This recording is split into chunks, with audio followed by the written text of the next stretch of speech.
So, please, welcome. Thank you.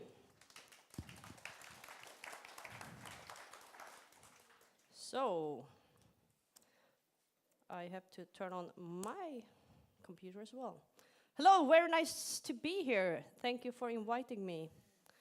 I can hear me. Can you hear me? Good. Well, why am I here, a politician? Well, as Eva said, I'm Nohrén. I'm a marine biologist. And I have been a member of the Swedish Parliament last term. And right now, my main thing is to be the chair of the Swedish Cross-Party Committee on Environment Objectives. A very long title. But what we do is that we are trying to figure out a strategy for ocean and ocean governments for the Swedish government that we will leave to the government in December 2020. So I share that one, and there is member of all parties in that committee, and it's under the government. But I've also one foot into the zoo and aquaria world. And I was, until 6 days ago, the vice chair of the Swedish Association of Zoos and Aquariums. But I resigned last week. So how did I end up in this strange mess of politics and squids and everything? Well, I have always have a keen interest in nature and in especially things about the sea. This is me, had no hair at that time, and that's due to heavily diving. This is some small seals that we took care of. And one of them is still alive, 21 years after, and lives in the zoo in Skåne. Is there anyone here from Skåne? Yeah, Lusa. She's the one there on my hand. Or she was Lusa there. We discovered that she was actually Lucy after a few years. And I moved to the west coast of Sweden from Karlstad to study marine biology when I was 16 years old. And we had that on high school level, actually. Quite interesting. And quite soon, I started to work at Havets Hus, the House of the Seas. It's a small but very well-maintained aquarium that shows the wildlife of the Swedish seas. So it's only the local things. Everything you can see inside the aquarium, you can see outside. And even we say it every time, no one believes it. People don't, oh, sorry. Normally, people don't know that we have sea urchins in the seas in Sweden. Most people know more about the sea they've seen on TV, on coral reefs and mangrove forest. But the Nordic Sea, no, it's just cold. In the aquarium, after I have been at the university, I worked there as the head of the aquarium. And one thing that we are very proud of is that we breed these small sharks. And after a few years, we put them out in the wild. And it's always a lot of people looking. And this is just outside the aquarium. And we release them, and they have a tag. I think you can see it there, a green tag. So if you catch them, or if you get them as a fisherman, you can see the number, and you can put them, we know how long they have been out and where they have been. This is one of our conservation programs that we have there. And this is lesser spotted dogfish in English. And it has decreased from being one of the most common sharks in Sweden to now be almost disappeared. So this is one way of making attention of the sea. I don't think that our few sharks actually do so much for the population, but it gives awareness of the life down under, and especially for the life beneath the surface in Sweden. But how come that I went from a job where I was scuba diving on schedule and collecting shark eggs to politics? No one can understand that, neither do I. But the thing is that I realized that there are so much things to do. We have the knowledge, we know what we can do, but nothing was really happening. And actually I was quite good at politics. And I was asked by the Green Party to be on the list after being a few years back home in the local politics in the municipality. And I was elected 2014 to the parliament. And I realized that I could do a lot of things for the environment and for the nature, for the sea, as an MP, and also in other different groups. And since then, I've been working night and day, out talking about the sea and about these issues and things like that. So you can do this in many different ways. And I still always talk about the nature. This is me in Italy talking about ecotourism. And the Greens, I will not talk so much about politics. You can have whatever support, but since I am green, that's the thing I know. Sorry. But we are in the parliament here in Sweden, has been since 2000, or in the government with 6 ministers. And one of the things that we saw that was that nowadays people are so urban, we have missed the link to the nature. And we need to get people out in the nature and to understand about the nature. Otherwise you don't know how to take care of it and why you should do it. And that is one way, you're getting people out. This is one of the white elks we have in Värmland. It's very heavy. But also that's what you are doing every day in your lives. You are trying to educate people of the things out there, the amazing things, and also try to get people to feel that it's something important and understand why. So, yeah, this is what I do now, out. But still, I try to release a shark every year, at least. So this was this summer, and we do this together with WWF. But I should not talk, I'm not here to talk about my life. I'm here to talk about the sea, and about how I think that we can connect in education with things going on actually on maybe political level and also in the local level. Because the sea is huge. It's 1.4 trillion cubic kilometers of water. It's amazingly huge. 70% of the earth. The mean or the average depth of the sea is 3.7 kilometers. And I'm sorry for you guys who don't know kilometers and liters, but I think you just know that it's huge. And if you take Mount Everest and put it in the deepest place in the sea, you can be standing on the top and still have 2 kilometers of water above your head. But we are 7 trillion people on this earth. This means that we have 1/5 of a cubic square kilometer of water each.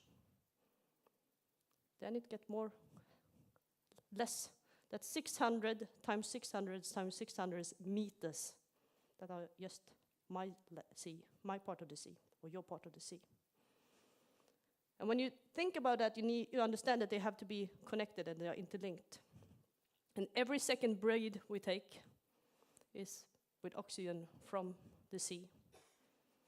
They are the lungs of the earth.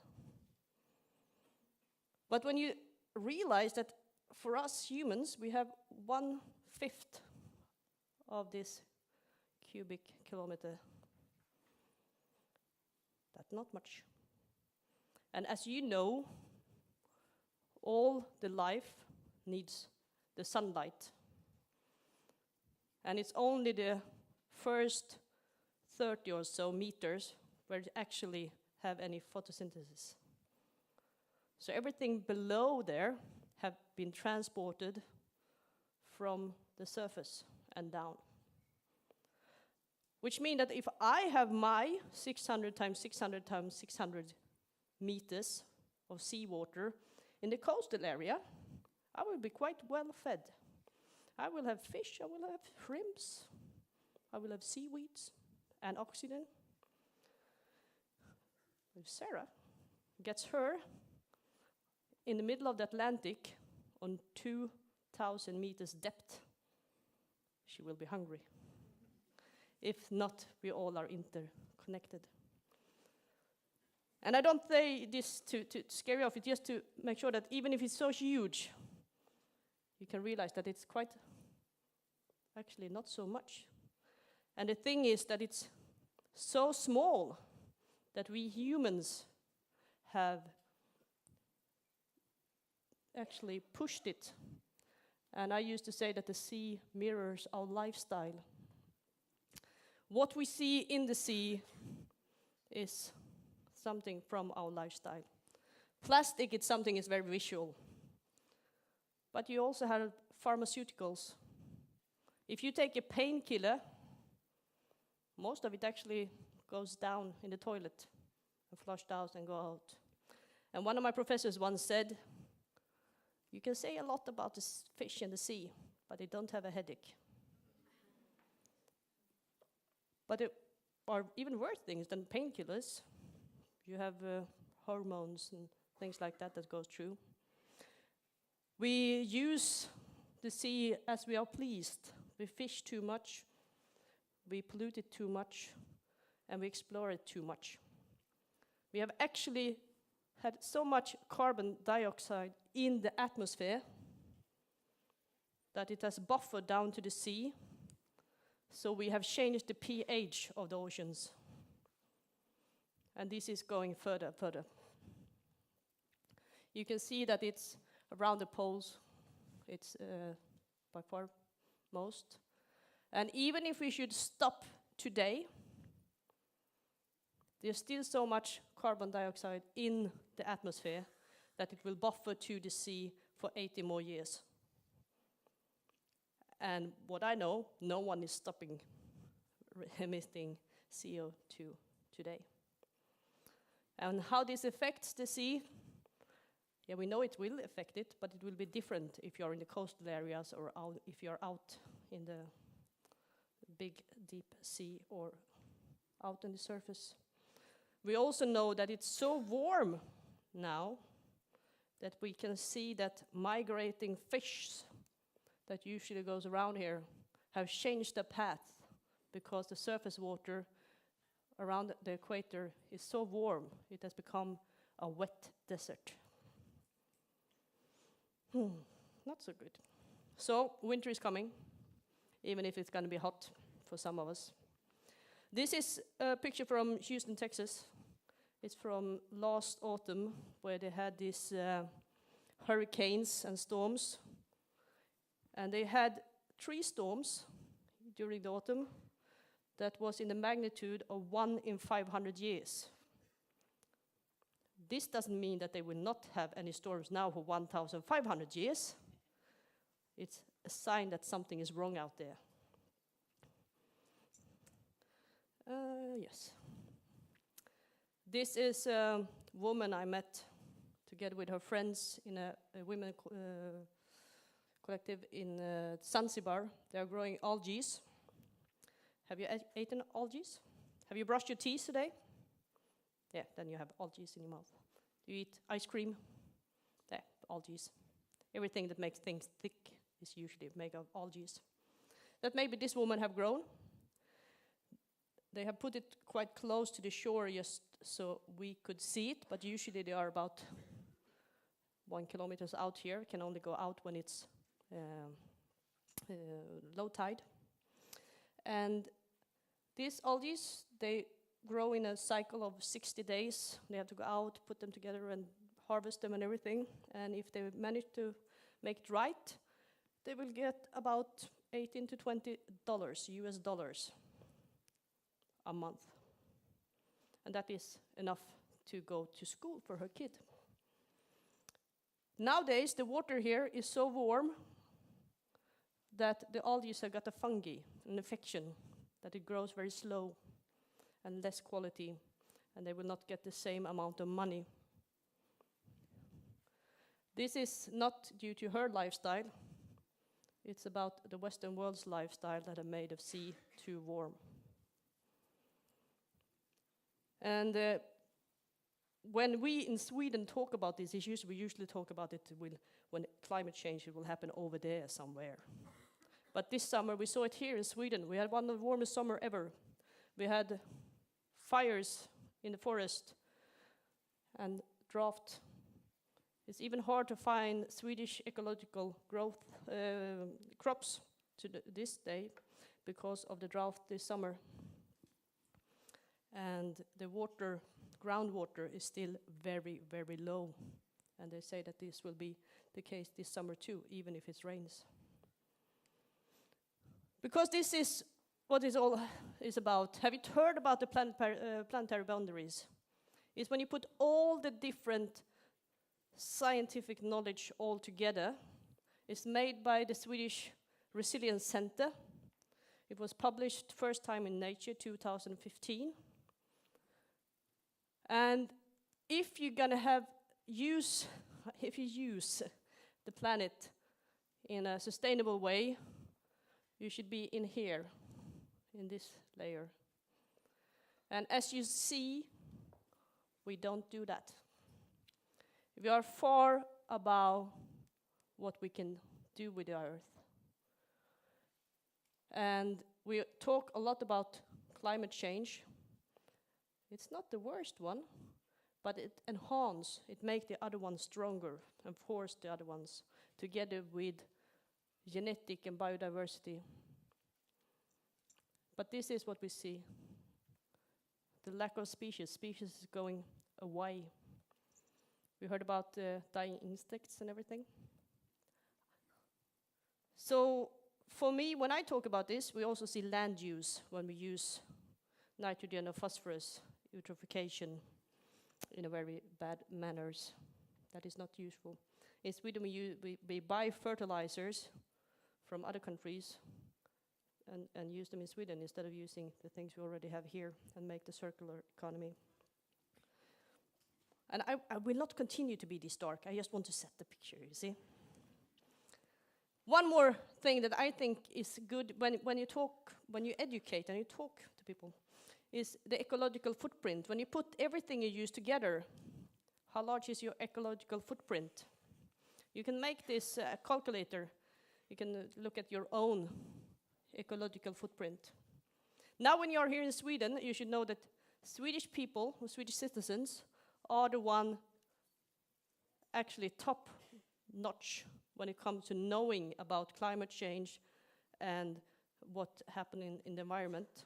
Still though, we are not down to 1 Earth. We use 4.2 Earth a day. We use 4.2 more than we have. And we know it's wrong, but we are still flying. But something have happened. And this is something I know that you will talk more about during the conference. The Sustainable Development Goals, Agenda 2030. This was adopted in the UN by 193 countries in 2015.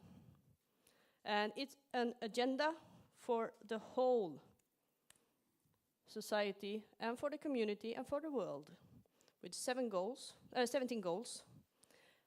And the thing is, when you talk about them, you should always see that they are interlinked. That's the nice thing. You cannot only say that we're going to talk about life on land.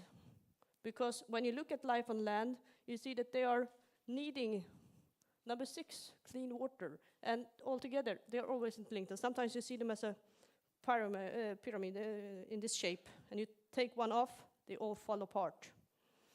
And this has been very successfully adopted, both by countries and enterprises, the schools and everything. It's quite easy to talk. They are very handy and easy to get a grip on. And they are both sustainable. They talk about the whole society, both economical, ecological, and social sustainability. And I think that when you teach, if you use this, you can link them together with other things and also get many other people on board. But now I'll talk more about number 14. I said we cannot put them apart, but we need to sometimes. So number 14, life below water.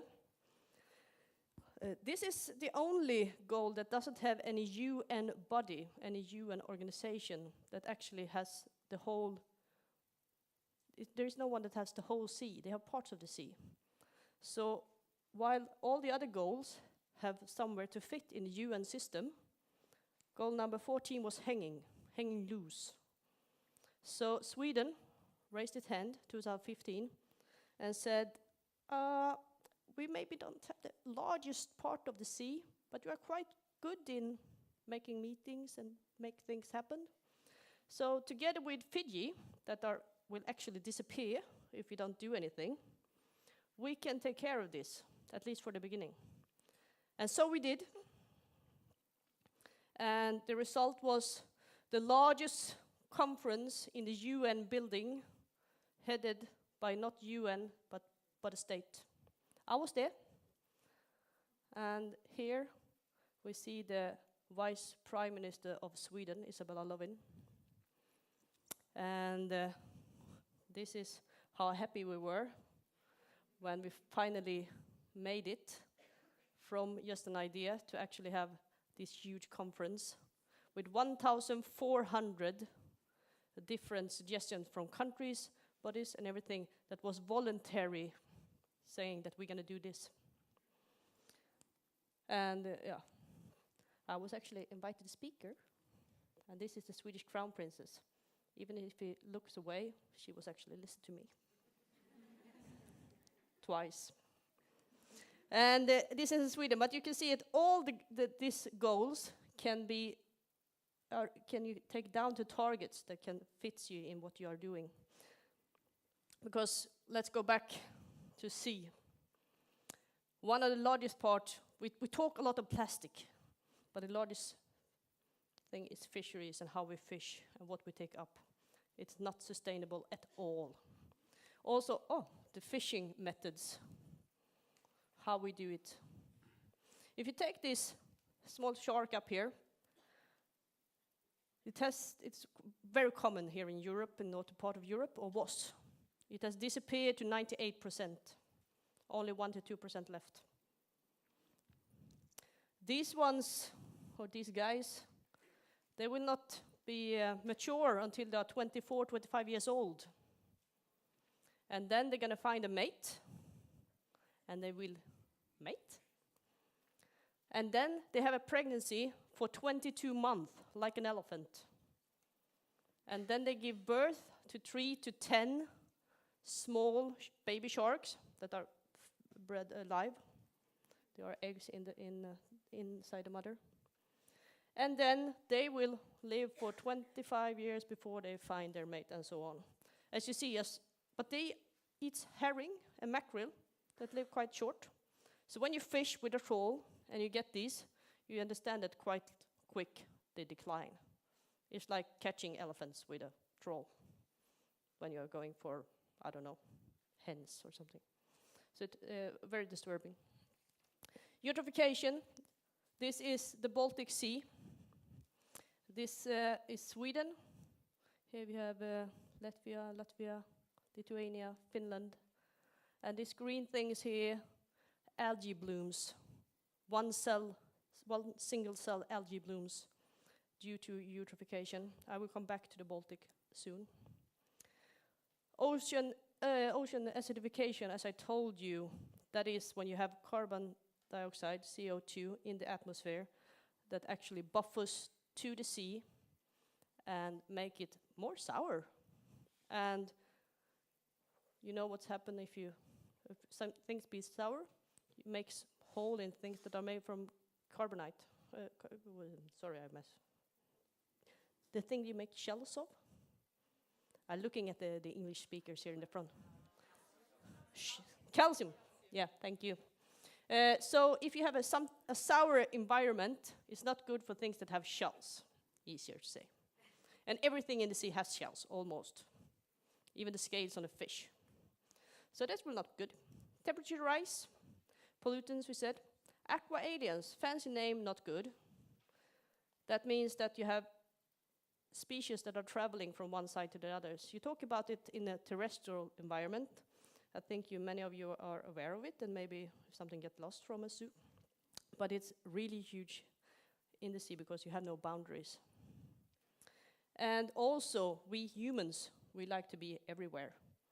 And shrinking space is actually something you usually talk about when you talk about what you can speak or not speak, when you talk about MR questions.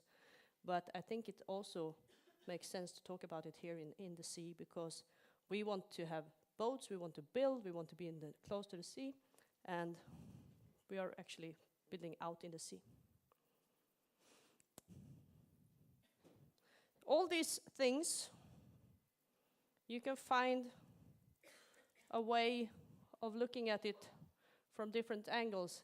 And my message to you when you are out educating is to talk about things from the perspective where you are, so people can get to know their environment. As I said from the beginning, I think most people in Sweden know more about coral reefs than this small nudie branch and their cousins in the Swedish waters. And the marine pollutants and the plastic are huge even here in Sweden. So you can take the global message, but apply it for the local ones. And I know the UN usually talk about global nowadays.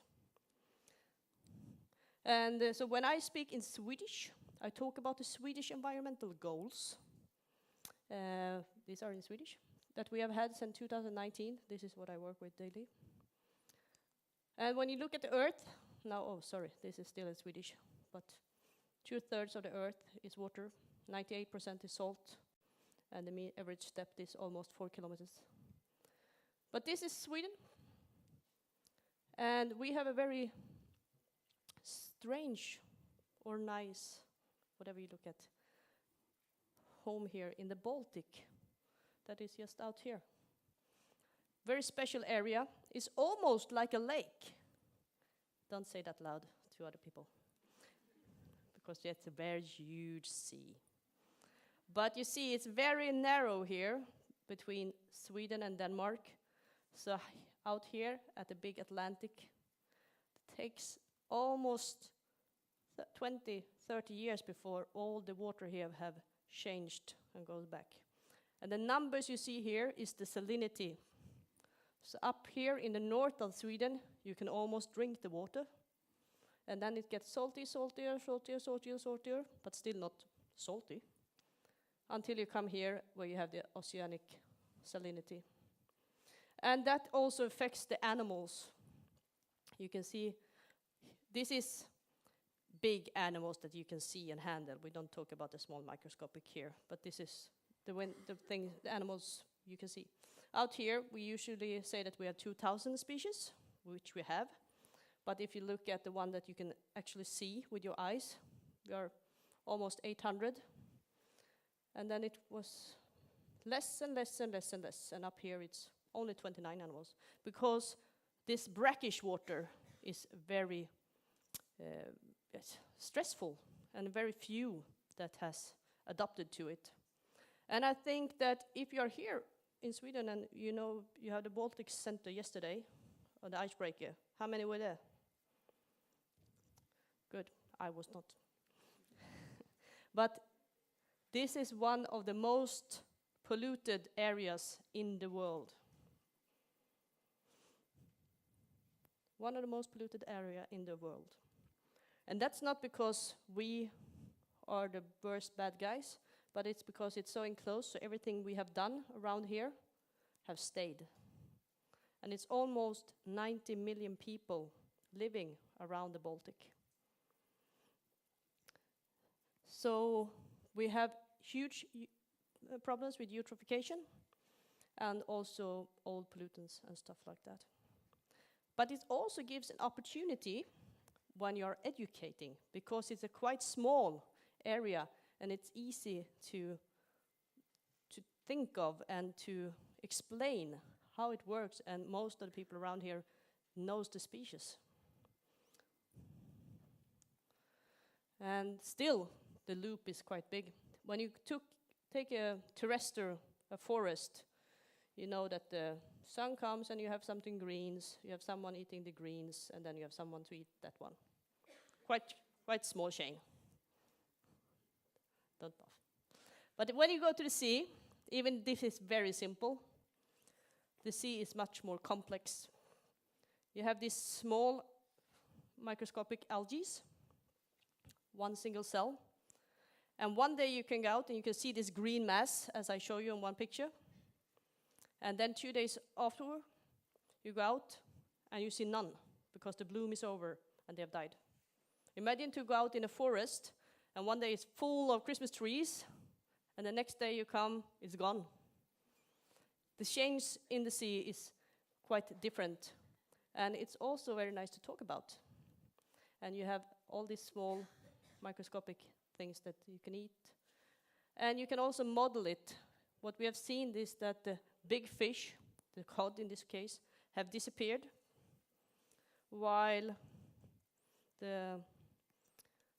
which means that the smaller fish, herring, have decreased. And they have eaten all of this one, which means that we get the algae blooms. So in one way, we have eutrophication, nutrients that make these guys bloom, but the one that's going to eat them, we have enhanced it by taking the trap predators away. So we have a very sick thing. And I see that okay, we do it like this. It's also a very young sea, which means that you can talk about how you make species or evolution get very handy. Just 12,000 years ago it was icy, and then it quite rapidly changed, and you can see that the sea was discovered.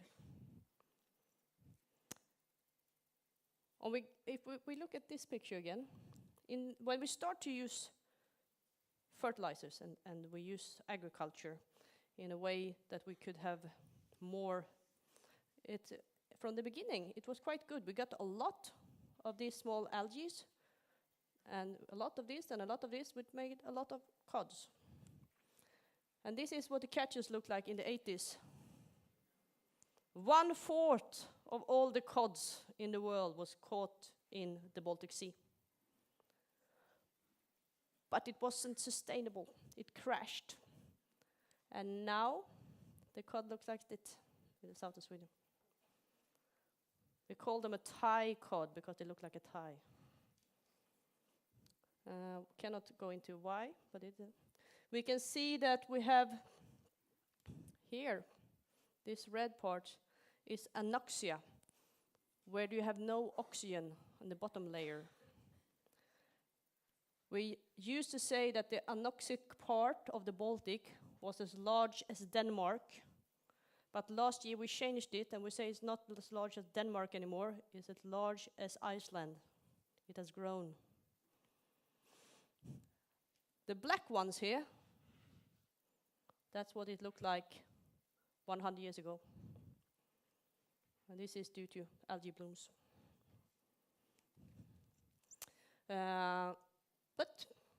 So we need to make people feel about this species, and we also need to learn about it. And the Baltic Center that you were yesterday will talk about this in a fun, nice way. So you don't just give up, but that you actually want to work with this, and that you feel like, oh, this little cod, maybe I understand what it is, because no one really knows what's out there. You need to know the life beneath the surface. We can also talk about climate change. Things will happen here. Since it's very enclosed, we will be much warmer than the sea outside, quicker, and we will have heavily rainfall, which means that the salinity will move further south, so it will be less salty and very warm. So what can we do Okay, sorry. Yeah, less salty. We can talk about it. This is a fish block. This is a catch of herrings. And when you talk about fisheries, and you can say, but we have to fish because we need to eat the fish. Yes, but this one is fished and will be sold to mink farms to make fur. I don't think that we should go out and catch the last herring to make a nice fur for your coat. If we have to have it for our food, in our food chain, maybe, but when it looked like this, but well, no, the other one, not good. Maybe this is not what we're going to do for it. But you can also see that you have farming. That is, this is actually from Chile, so it's not from here. But you can have that in a sustainable and a good way, and also on land. We also have to make sure that the top predators will stay there. Most of this will happen if we understand the role of the top predators and not kill sharks. This is from Mozambique, for the shark fins. The top predators are actually the one who controls the system. I will move a little bit, change the subject a bit, to another thing that we talk about when it comes to the sea, and it's the plastic. I think you all are aware about the plastic. Yeah, you have seen the pictures. I have to say that plastic is a huge problem. Maybe it's not the largest one, but it is very good in communication and when you commute about the sea. So I prefer to see the plastic of the pan of the sea. We use the plastic to bring in people to understand and want to know more about the plastic. Is that okay? Because these images that you have seen with plastics in storm birds, this one little fellow, a huge whale, they are very, very strong. Also pictures of microplastic and what you can do this. This is a, you see, totally degradable carrier bag. Plastic bag that was sold to be totally degradable. If you are totally degradable, that means that you will be smaller piece, fall apart in smaller pieces than 2 millimeters. It's meant to be microplastic, but that was before we know anything about microplastic. See if we can use this plastic to understand, because it's something in people's home that they know about. And you can also get the Minister of Environment to go out with you and clean the beaches, and then you get media on it. That's good. It's something easy to do. And I've seen here is from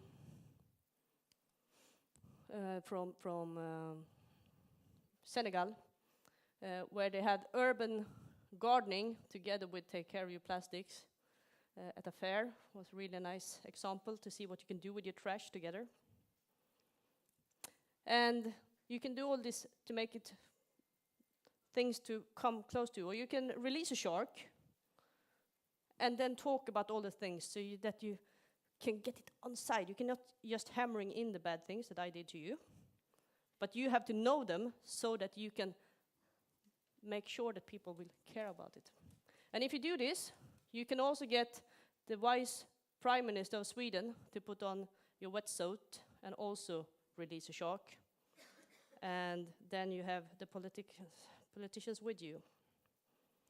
Because not all of us can go out and see a dolphin in the wild. You are the ones that maybe can get pictures like this with a lemur or something on your neck, which gives you a very, very strong feeling and emotion and understanding for the nature and something.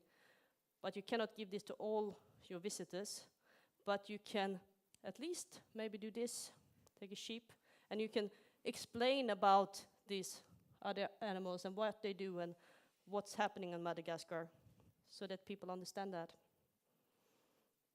And you can actually make people care about the shrimp, not only for Friday dinner, but actually as something in the system. And for me, I will try to continue to have one foot in both worlds. and hopefully I can go and brush some animals sometimes at my old colleagues' friends. And I think that your work is a bit like this. This is a very ugly koala. And if you have never seen a koala, and you have seen a drawing of a koala, maybe this is what it will be. This one is a museum back home on the west coast of Sweden. It's not in show, it's behind the scenes. And it was probably someone who sent back a skin for 200-300 years ago, and had a drawing, and made someone put it together that have never seen a koala. And this was the best, this was the best he could get.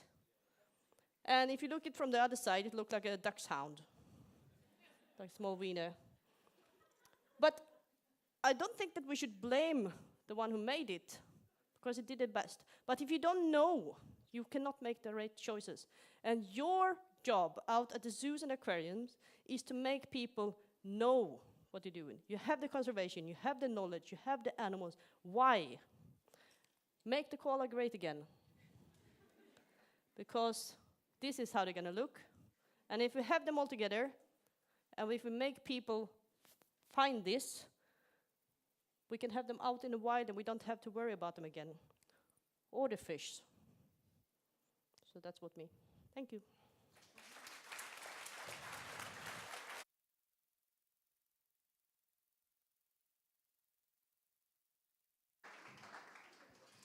Thank you very much, Emma. Very, very nice presentation. So we have some time for some questions.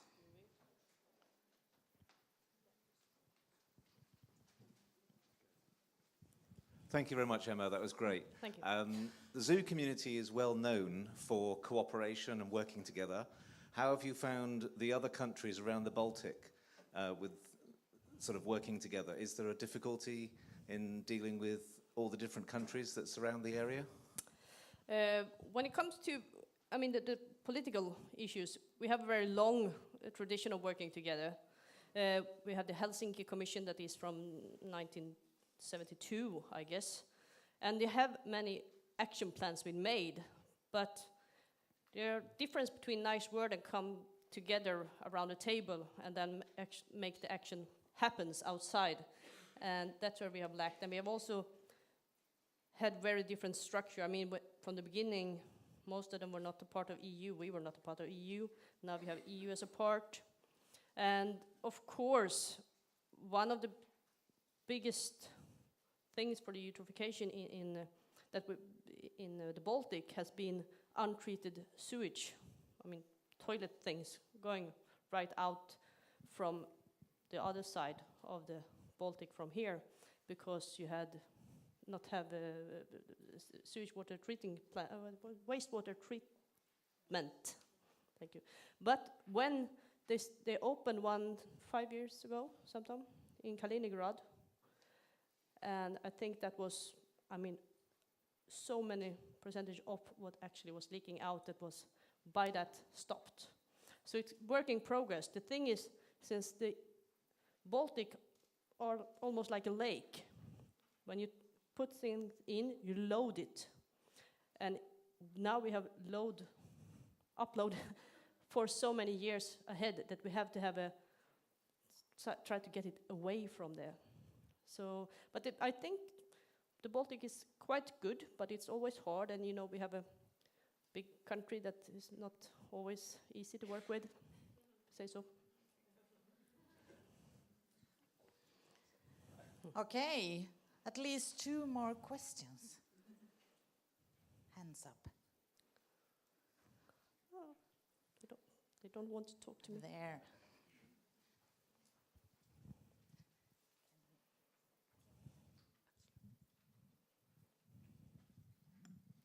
I'm Catherine from Zoo Basel. Thanks for your very interesting talk. I have a question about the plastic topic. We also worked with that because it's easy, you get attention, people can easily follow you. But sometimes I also feel that it's not the most important problem. And it's also kind of an easy way out. You can tell about environment, but you don't have to tackle like the real difficult subjects like climate change and eutrophication. So I'm not always sure whether it's a good way just to talk so much about the microplastic and kind of give an excuse to people not to deal with other things. What do you think about that? No, but that's a little bit what I meant. Plastic is a huge problem, but there are many other problems that maybe are more acute, urgent that we should take care of now. But plastic is something that actually people want to know about, and it's easy. It has a catchphrase, and you can see the images, and even a fish. You know the Finding Nemo, the fish? It's excellent in all parts when you come from biology side, but they had to put on eyelids because otherwise no one would care for the fish. But so it's really hard to get emotions and people to understand things and want to do something for the sea if it's not a dolphin. But the plastic, everybody can feel how it is to have a plastic band around your belly. So in that way, we can make awareness for the sea. But I think we have to load it and use it as a panda. No one wants to go out and save a bamboo forest if you don't put a black and white bear in the middle. But without the bamboo forest, they don't have anywhere to live. So that's what we actually do when we say we have to save the pandas. We have to save the bamboo forest. So if we use the plastic as a panda for the sea, we have to get rid of the plastic because this and this and this and this is also important for the sea. You see what I mean? That's how I try to squeeze it, at least. Thank you. One more last question. Yeah, thank you for your talk. It was very interesting to hear about how you can sort of connect with the Baltic, and obviously as a community that's living quite intimately and relying on it for lots of things. Do you have any suggestions for how we could connect people who are actually not living anywhere near an ocean or a sea, how we can connect them with the sea? Because as you said in your talk, we're all reliant on the sea no matter where we live, but for some of us it's easier to see feel that connection than others. No. But the thing I said, I mean, you have to take care of the sea and you need to, but if you're not close to it, I guess that you can, what I would say is talk about what's close to you. Maybe it's hard to get people to get awareness for the sea if you live far away from it, but what is it in your neighborhood that can be a connection to it or something like that? But I'm not that clever. Thank you, Emma. Thank you. And hope to see you soon again. Yes. Give her applause.